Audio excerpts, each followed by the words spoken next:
যে ৬টি নিয়ম মেনে চললে আপনি ক্যান্সার রোগ থেকে ভালো থাকতে পারবেন সেগুলি এখন আমি বলছি। আপনি ক্যান্সার হবে না সেটা বলা যাবে না, কিন্তু আপনি ক্যান্সার হওয়ার সম্ভাবনা অনেক কমে যাবে বা ক্যান্সার থেকে আপনি অনেক দূরে থাকবেন। ক্যান্সার প্রতিরোধে সহযোগিতা করবে এই ৬টি নিয়ম যদি আপনি মেনে চলেন। ১ নম্বর নিয়ম, চেষ্টা করবেন সবসময় পরিশুদ্ধ খাবার খেতে। পরিশুদ্ধ খাবার বলতে কী বোঝায়? ধরেন আমরা প্রসেসড ফুড খাই প্রচুর,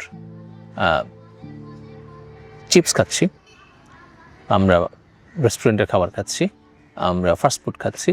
এগুলো কিন্তু আসলে প্রসেস ফুড এবং এগুলো অশুদ্ধ বা শুদ্ধ নয়, এটা না হওয়ার সম্ভাবনা বেশি। এখন আপনি মাছ খাচ্ছেন, মাছটা আসলে ঠিক কীভাবে চাষ হয়েছে সেটা তো আপনি জানেন না, ফলে এই ব্যাপারটা আমরা অ্যাভয়েড করলাম। আপনি মাছ খান, ভাত মাছ বাড়িতে রান্নাবান্না করে যা যা খেতে পারছেন সেগুলো আপনি খান, কিন্তু প্রসেস ফুড, ফাস্ট ফুড এটা আপনি অ্যাভয়েড করবেন। ২ নম্বর, অতি উচ্চ মাত্রার চিনিযুক্ত যে খাবার, যেমন কোল্ড ড্রিঙ্কস, এটা আপনি অ্যাভয়েড করবেন। কোল্ড ড্রিঙ্কস যদি আপনি অ্যাভয়েড করেন এবং এই ধরনের উচ্চ চিনিযুক্ত যে বেভারেজগুলো আছে, বা যেমন জুস আছে, বিভিন্ন ধরনের কোল্ড ড্রিঙ্কস ছাড়াও বিভিন্ন ধরনের জুস আছে, তো এগুলো যদি আপনি অ্যাভয়েড করতে পারেন তাহলে আপনার শরীরে উচ্চমাত্রার চিনি প্রবেশ করবে না এবং আপনার ওবেসিটি হওয়ার চান্স কমে যাবে। এবং আপনি জানেন যে ওবেসিটি হচ্ছে নানান ধরনের ক্যান্সার তো বটেই, নানান অসুখেরও কিন্তু একটি বড় কারণ। এছাড়াও অতিমাত্রার চিনি কিন্তু কার্সিনোজেন। হ্যাঁ, অতিমাত্রার চিনি কিন্তু আমাদের শরীরের যে ক্যান্সার উদ্রেককারী যে প্রক্রিয়াটি রয়েছে সেই প্রক্রিয়াকে সে স্টিমুলেট করে, উৎসাহিত করে। ফলে অতি উচ্চমাত্রার চিনিযুক্ত যে খাবার সেগুলোকে যদি আমরা অ্যাভয়েড করি তাহলে ভালো থাকবো। ৩ নম্বর হচ্ছে নিয়মিত ব্যায়াম করা। নিয়মিত ব্যায়াম করলে পরে আপনার ফিজিক্যাল ফিটনেস ভালো থাকবে এবং আপনি ক্যান্সার থেকে দূরে থাকতে পারবেন। পরিমিত ঘুমটা খুব ঠিকঠাক হতে হবে। আপনি প্রতিদিন ৫ থেকে মিনিমাম ৫ ঘন্টা, সবচেয়ে ভালো হয় যদি আপনি ৬ থেকে ৭ ঘন্টা ঘুমাতে পারেন। ৭ ঘন্টা ঘুমালে এটা খুবই ভালো, খুবই আদর্শ।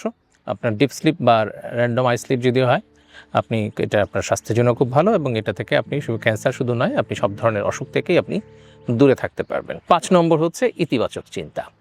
যে কোনো বিষয়ে আপনি যদি খুব ওভার থিঙ্কিং করেন, নেতিবাচক চিন্তা করেন, সবসময় অন্যের দোষ ত্রুটি খুঁজে বেড়ানোর চেষ্টা করেন এবং সবসময় জটিল চিন্তা করেন এবং সবসময় ষড়যন্ত্র তত্ত্ব বিশ্বাস করতে শুরু করেন, তাহলে আপনি দেখবেন যে আপনি এক ধরনের নেগেটিভিটির চক্রে পড়ে গেছেন এবং এইটি আপনার শরীরের যে কোনো ধরনের রোগ প্রক্রিয়াকে উস্কানি দেবে। ফলে এটাও আপনাকে মেনে চলতে হবে। ৬ নম্বরে হচ্ছে ধূমপান, মদ্যপান থেকে দূরে থাকতে হবে। ধূমপান বিশেষ করে আমাদের যে কোনো শরীরে যে কোনো ধরনের ক্যান্সারের একটি গুরুত্বপূর্ণ কারণ। সেটা রক্ত ক্যান্সার থেকে শুরু করে শরীরের যে কোনো অংশের যে ক্যান্সারগুলো হয়ে থাকে সবগুলো ক্যান্সারের ক্ষেত্রে ধূমপান একটি গুরুত্বপূর্ণ কারণ। এছাড়াও মদ্যপানও আমাদের কিছু কিছু ক্ষেত্রে যারা অতিরিক্ত মদ্যপান করেন তাদেরও কিন্তু ক্যান্সারের ঝুঁকি রয়েছে। এর পাশাপাশি ধূমপানের মতোই যে কোনো ধরনের বায়ু দূষণ বা যে কোনো ধরনের পরিবেশ দূষণের উপকরণ যেগুলো আছে সেগুলো থেকে দূরে থাকতে হবে। আমাদেরকে যে বিভিন্ন ধরনের পেস্টিসাইড, তারপরে বিভিন্ন ধরনের রঞ্জক, যারা রঙের কাজ করেন তারা যদি ঠিকভাবে মাস্ক বা প্রোটেক্টিভ গিয়ার ব্যবহার করেন এবং কলকারখানার বর্জ্য যদি আমরা ঠিকভাবে নিষ্কাশন করি এবং আমরা যদি যারা রঙের কাজ করেন তারা যদি ঠিকভাবে হাতে গ্লাভস ব্যবহার করে এই কাজগুলো করেন তাহলে তারা ক্যান্সার থেকে ভালো থাকতে পারবে। তাহলে এই ৬টি বিষয় আমাদেরকে মেনে চলতে হবে। সংক্ষেপে যদি বলি, একটি হচ্ছে যে খাবারের ক্ষেত্রে আমরা সবসময় বিশুদ্ধ খাবার খাওয়ার চেষ্টা করব এবং কোনো প্রসেস ফুড খাবো না, ফাস্ট ফুড খাবো না।